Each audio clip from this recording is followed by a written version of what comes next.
Hello, grade 3s. In this video, we are introducing the topic of common fractions.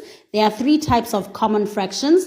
The first type is called a proper fraction. The second type is an improper fraction. And the third type is a mixed number. So what is a fraction? What is a common fraction? A common fraction basically represents a part of a whole. What do I mean? If you look at this circle, it's a whole circle that has not been cut, divided, or shed in any way, which means it is whole and it is a full circle. But if you look at this circle, it has been cut or divided into two equal parts that you will have to add together in order to make up the whole. So as soon as you cut the circle in half, it is no longer a whole circle anymore. It has now been divided into two equal parts. Okay, how do we write down fractions? We write down fractions like this. You will have a number at the top divided or separated by a number at the bottom. The number at the top will always be smaller, or most commonly or usually be smaller than the number at the bottom. The number at the top is called the numerator, and it is always sitting above this line, above the line.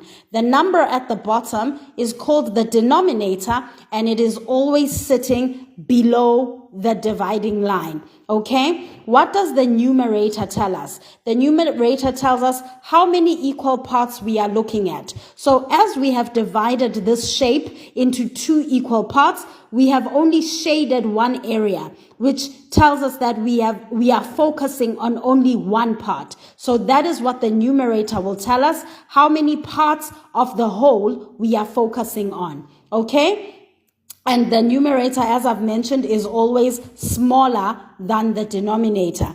And what does the denominator at the bottom of the line tell us? It tells us how many equal parts there are altogether. Or in other words, how many equal parts will make up the whole. So if you look at this shape here, we've got one part, two parts, all together will make up the whole circle. But if you only look at one part, that's only half of the shape. If you only look at that part, that's only half of the shape. But if you add the two equal parts together, now you are looking at the whole shape.